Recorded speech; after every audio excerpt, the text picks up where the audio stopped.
Lord, you call me the light of the world, light of the world, shine on me, let me be the light of the world. Lord, you call me the light of the world, light of the world, shine on me. 오늘 말씀은 다윗과 밧세바가 영혼의 사냥꾼의 치명적인 올무에 걸려들었습니다. 귀신은요, 귀신같이 우리의 허점과 틈을 합니다. 우리도 자주 걸려들었잖아요. 걸려들었다가 독수리처럼 하나님의 은혜와 긍휼의 능력으로 박차고 높이 날아오른 이야기를 다루고 있습니다. 다윗이 온 이스라엘의 왕이 되었을 때가 37, 8 정도 되었을 때입니다. 그로부터 13년이 지난 BC 991년 그의 나이 51살 정도 되었을 때에 어처구니 없게도 다윗은 성령의 바람을 타고 간 게 아니라 이상한 바람을 타고 갔어요. 다윗은 밧세바와 사고를 쳤습니다. 그것으로 끝나지 않아요. 거짓은 죄는 죄를 낳아요. 그 남편 우리아를 자기가 왕이 직접 손대면 안 되잖아요. 그러면 신문에 나니까 아주 교묘하게 적진의 한복판에다가 앞장서서 싸우게, 용사니까 목숨을 걸고 싸워요. 다윗의 왕과 우리아요. 그러면 싹 빠져버려요. 그렇게 명령을 내렸어요. 그러니까 위에서 적들이 다수가 공격하니까 비참하게 죽습니다. 충신이 누구의 잔꾀에 의해서, 지도자의 잔꾀에 의해서, 나라의 왕의 잔꾀에 의해서. 그리고 뭐 영웅이라고 훈장도 붙여줬을 거고 장례도 잘 치러줬을 겁니다. 그 밧세바도 이렇게 자기 씨를 잉태한 밧세바도 위로를 전하고 나서는 시간이 좀 지나고 나서 어때요? 배가 더 부르기 전에 공식적으로 내 후궁으로 삼겠다고 결혼식을 거행해요. 백성들이나 측근들 아무도 모릅니다. 깜짝같이 속여 넘겼어요. 그러나 하나님은 속지 않습니다. 하나님은 불꽃 같은 눈으로 만물이 벌거벗은 것처럼 우리 속에 있는 모든 것까지 다 보십니다. 한 1년 정도 애 낳을 때까지 가만히 하나님 지켜봐요. 다윗이 어떻게 살 건가, 밧세바가 어떻게 하는지. 도저히 하나님이 안 되겠다. 하나님 왜 안 되겠냐? 눈꼴 찌르버서 안 되겠다. 나단 선지자를 보내서 책망합니다. 그리고 언약적 저주의 예언을 퍼붓습니다. 하나님이 얼마나 분노하셨는지 아시겠죠? 내 마음에 합한 다윗이 하나님의 눈동자를 마귀가 찔러버리는 거예요. 우리가 죄 지을 때 그런 일이 일어납니다. 작은 죄도 큰 죄도.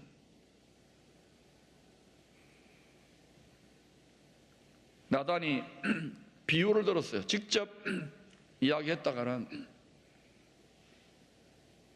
근데 다윗이 가난한 자의 어린 암양 새끼 하나를 부자가 훔쳐갔습니다.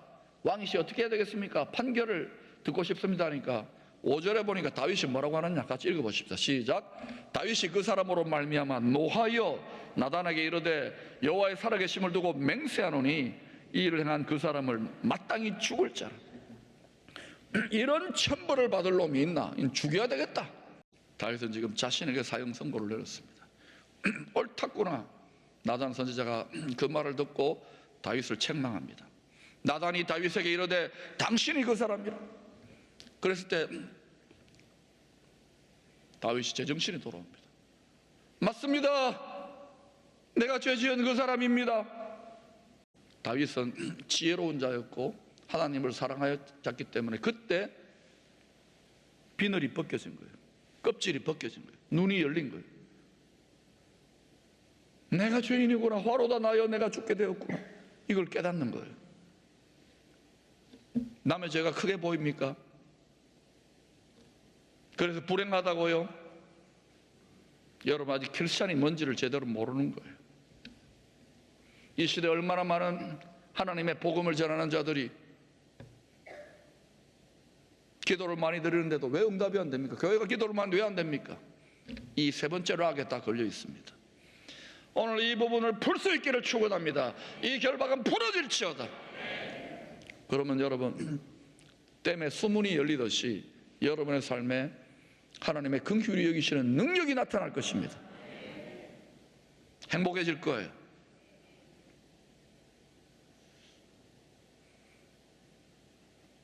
그리고 나서 8절부터 12절에서 너무나도 크고 흉악한 죄였기 때문에, 그리고 왕의 직임을 갖고 있기 때문에, 지도력의 직분이 권위가 크기 때문에 징계가 더 큰 거예요. 그래서 다윗과 다윗의 집안과 후손들에게 계속 임하게 될 엄중한 징계를 예언합니다. 음란과 살인죄를 네가 저질렀어?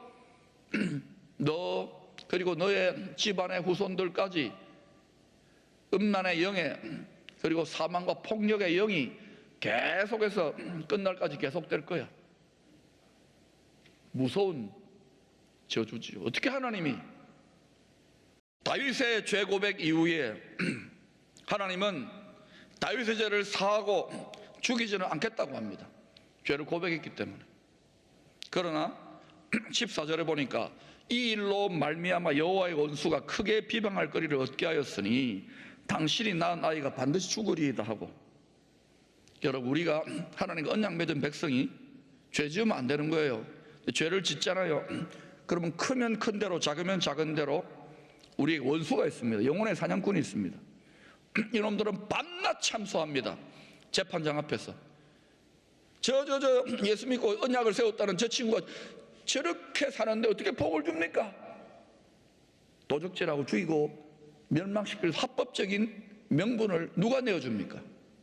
죄 짓는 자신이 육신의 정욕과 안목의 정욕, 이생의 자랑으로 내어주고 있는 거예요. 그래서 예수를 믿는데 금송아지 숭배하듯이 믿는 숫자를 너무 여러분 좋아하지 마세요. 기준을 새로 설정해야 될 줄로 믿습니다. 우리가 원수가 합법적으로, 원수는 죄와 사망의 법을 적용해요. 우리에게 죄와 허물이 보이면 죄와 사망의 법 적용을 합니다. 여러분이 생명의 성령의 법 적용, 축복의 법 적용을 받고 싶습니까? 천국의 은혜의 법 적용을 받고 싶습니까? 그러면 하나님과의 언약대로 사시려고 노력해야 돼요. 언약의 말씀대로 살려고 부족하지만 그렇게 안간힘을 써야 돼요. 왜 우리가 시험을 당하는지 아십니까? 우리가 하나님 보시기에 하나님의 형상, 하나님 모양에서 하나님 마음에서 멀어져 있기 때문에 온전하고 구비하여 복받을 만한 그릇으로 다스릴 만한 왕같은 자로 세우려고 하나님이 갖다 붙이는 거예요. 사단의 참소를 붙이는 거예요. 이걸 모르고 시험 사라지라고 하고 시험 공부를 안 하고 시험 안 칠 생각만 하니까 오늘날 다 헤매고 돌아다니잖아요. 여러분이 아무 곳에서나 안수를 받고 뭐 온갖 예언을 다 받아도요, 그건 안 되게 되어 있습니다. 원리를 터득할 수 있기를 축원합니다.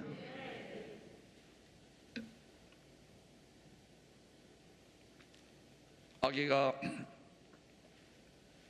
나단 선지자가 예언한 대로 죽을 병이 들어서 심하게 앓으니까, 이 아기가 자기 때문에 죽는다는 사실을 아니까 아버지 아닙니까? 꼴방에 들어가서 왕이 만왕의 왕 하나님 앞에서 모든 문을 닫고 일주일째 왕복도 벗고 죄를 뒤집어 쓰고 베옷을 입고 죽을 죄를 졌다고 하나님 살려달라고, 차라리 자기를 죽여달라고 했을 거예요. 내 새끼를 살려줬어요. 18절부터 23절은 아이가 죽었다는 소식을 들으니까 살아있을 때 심히 고통하고 앓을 때는 꼴방에 들어가서 그렇게 금식하며 부르짖었는데 죽었다는 소식을 듣고는 왕궁으로 돌아옵니다. 그리고는 몸을 씻고 기름을 바르고 화장품을 바르고 왕복을 입고 수락관 나인들에게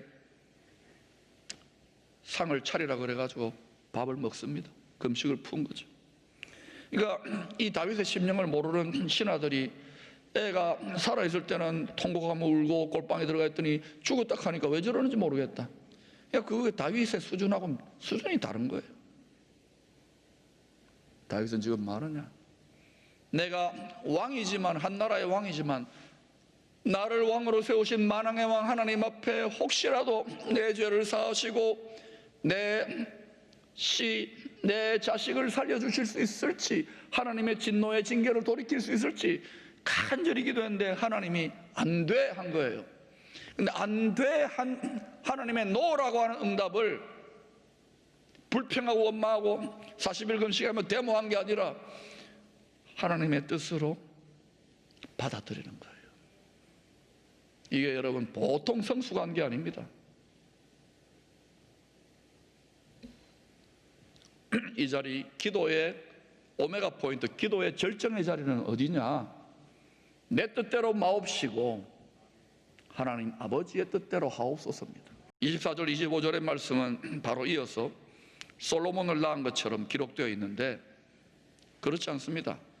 역대상 3장 5절 등등 다른 본문들을 대조해 보시면은 이렇습니다. 예루살렘에서 그가 낳은 아들들, 다윗의 아들들, 예루살렘에서 나왔습니다.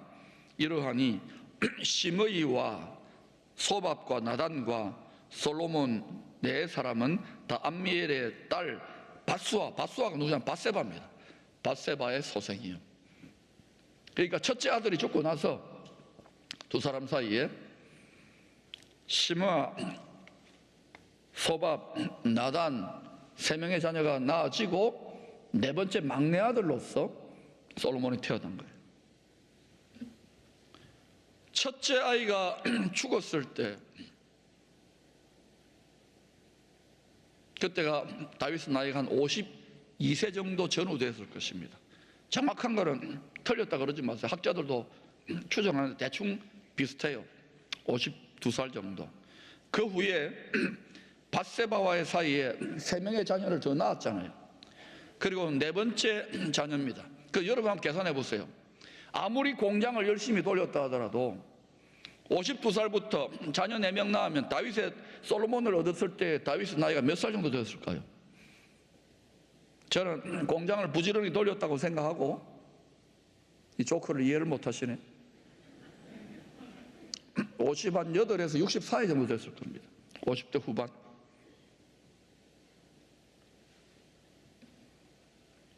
예루살렘에 다윗이 이때 가장 마음을 가까이 했던 후궁이 밧세바라는 걸 알 수 있죠.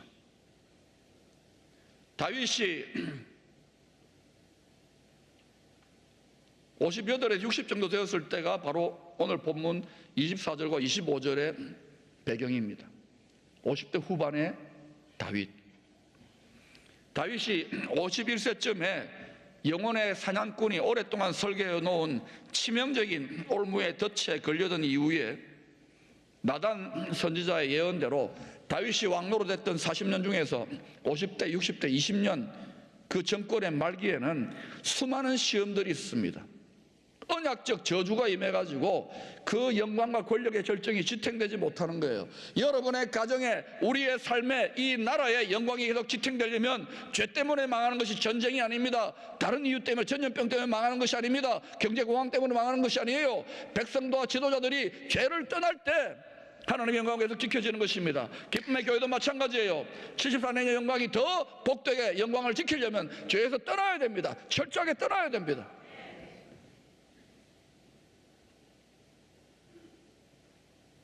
큰 시험이 많았어요. 시작은 좋았는데 끝이 안 좋아요. 여러분 예수 믿고 갈수록 좋습니까? 끝이 안 좋습니까? 끝이 좋아야 될 줄로 믿습니다.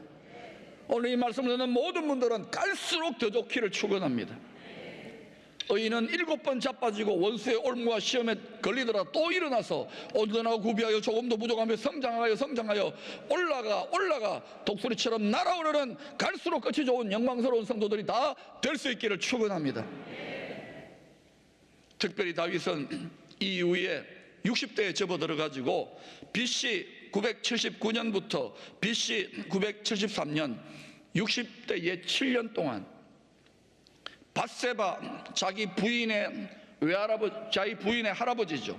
할아버지 아이도벨, 아주 제갈공명 같은 모사입니다. 이 할아버지까지 자기 손녀를 이렇게 망친 다윗에 대한 앙심을 품고 있다. 이게 자라나면서, 죄의 싹이 자라나면서 다윗 아들 중에 제일 잘생긴 압살롬의 아버지에 대한 반란이 일어날 때에 7년 동안, 몇 년요? 7년 동안 아들의 반란으로 일어나 예루살렘을 떠나서 고통해야 됐습니다. 여러분, 하나님과 언약을 맺고 하나님의 나라를 이루려고 했던 다윗이 살렘 왕 멜기세덱의 도시 예루살렘에서 자기 죄와 허물 때문에 도망을 쳐야 돼요. 아들 때문에.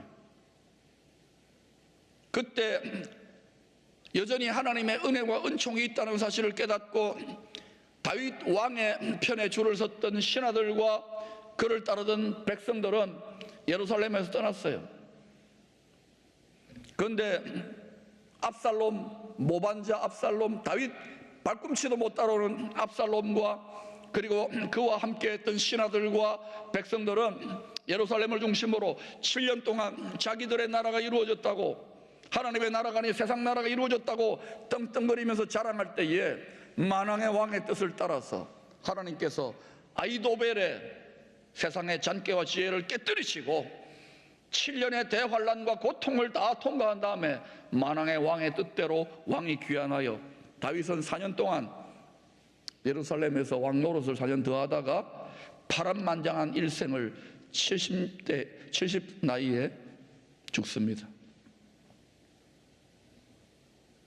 다윗의 왕국의 이야기를 여러분은 그냥 예사로 보면 안 됩니다. 이건 다 하나님의 숨은 계시가 숨어 있습니다. 자, 그런데 다윗이 지금까지 아내가 몇 명이었느냐? 공식 확인된 것만 7명. 그 다음에 이름 안 된 부인도 있었겠죠. 이 버릇을 하나님이 내버려둔 거예요. 그 사이에서 난 확인된 성경에 이름이 언급된 자식만 20명입니다. 아들 20명. 여러분 중에는 부인 7명에 20명 나오면 많이 안 나왔네 이럴지 모르겠어요. 부지런히 나왔습니다. 20명의 아들들.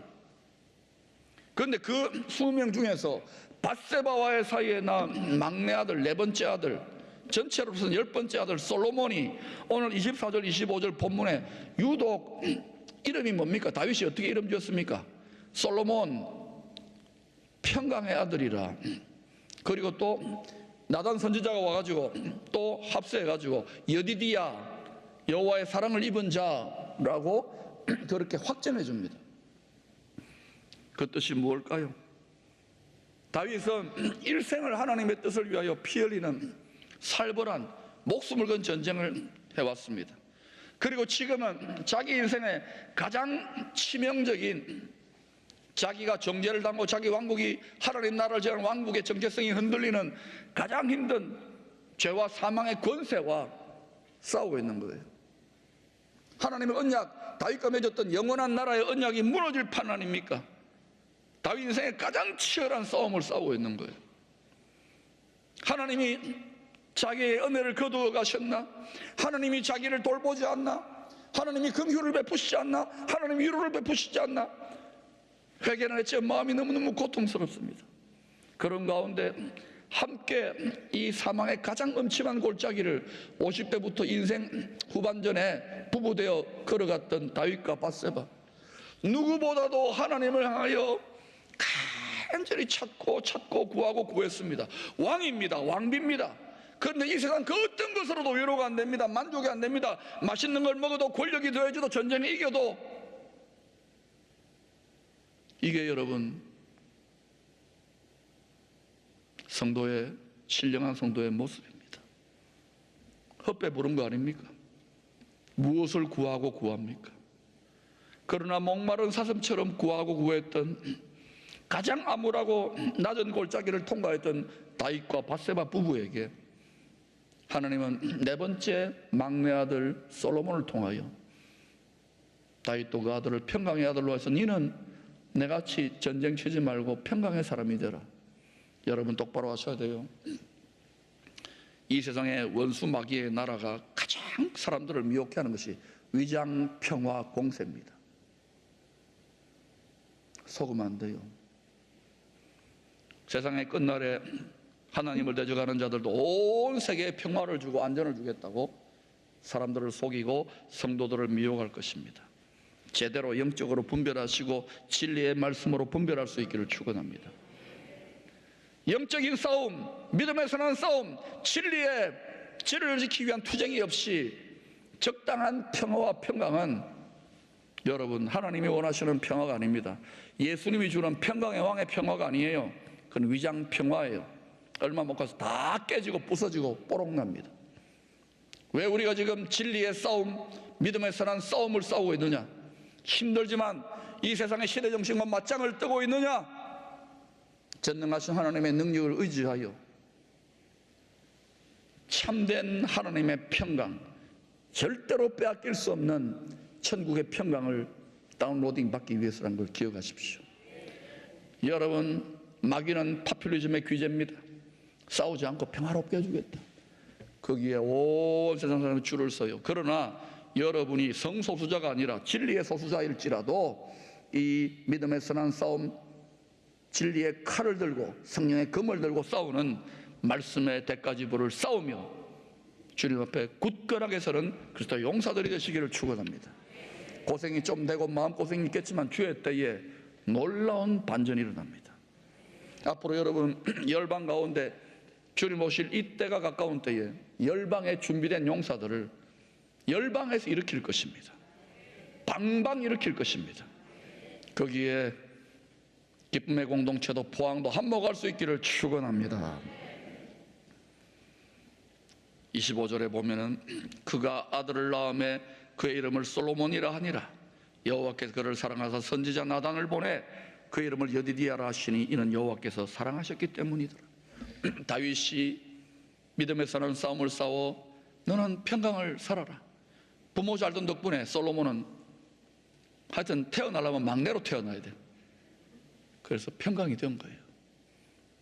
하나님이 그 소원을 받아들여서 선지자를 통해서 여디디야, 여호와의 사랑을 입은 자, 고생을 사망의 엄침한 골짜기, 죄와 정죄의 골짜기를 걸어갔던 밥을 먹어도 모래를 씹는 것 같은 답답함이 있었던 왕과 왕비에게 하나님의 긍휼과 자비와 은혜와 인자를 베풀어 주시는 거예요. 가장 깊은 골짜기에서 솔로몬을 통하여 위로를 얻습니다. 그리고 이 50대 끝에 얻은 솔로몬이 다윗이 또 곧 60대에 7년에 다윗 왕국의 대환란을 통과해야 되잖아요. 그때 이 솔로몬이 위로의 징표가 되고 승리의 깃발이 되었던 거예요. 그리고 하나님의 뜻대로 평강의 왕 솔로몬이 평강의 왕으로 오실 예수 그리스도의 여고편의 나라를 이루지요. 사랑하는 여러분, 다윗의 넘어짐과 자빠짐을 그저 중년 남성이 바람 피해가지고 꼴 좋게 됐다 정도로 보면 안 돼요. 우리는 상대하는 것이 지금 하늘의 악한 영들의 참소를 이기고 이 시대의 뜻을 이루어야 될 줄로 믿습니다. 다윗이 지금 자기 인생에서 가장 치열한 혈과 육적으로 보이는 것이 아니라 영적 전쟁을 하고 있는 거예요. 다윗은 하나님께로 피했습니다. 하나님, 내가 원수의 올무에 덫에 걸렸습니다. 영혼의 사냥꾼의 기가 막힌 웅덩이에 빠져버렸습니다. 내 영혼이 죽게 되었습니다. 나로 구원의 즐거움을 회복하소서. 나로 다시금 은혜로 박차올라 독수리처럼 날아오르게 하소서. 내 영혼을 뻥부에 버리지 마옵소서. 나에게 언약했던 하나님 나라 그리스도의 평강의 나라의 영광을 외면하지 마옵소서. 하나님이 이때에 뱀의 머리를 다시 한번 밟아버리시고 장차 다윗의 후손으로 오실 예수 그리스도가 너의 모든 죄값을 피값을 피 흘려 지불할 것이니 평강왕 예수 그리스도의 나라의 찬란한 영광의 승리를 계시하고 있는 거예요. 여러분, 지금 우리는 그 싸움을 싸우고 있습니다. 혈과 육이 아니요, 자기 의의 왕국, 자기 자존심과 자기 영광의 왕국이 아닙니다. 이때 합당한 믿음의 선한 싸움, 영적인 싸움을 싸워 큰 전리품을 미리 취할 수 있기를 축원합니다. 생명의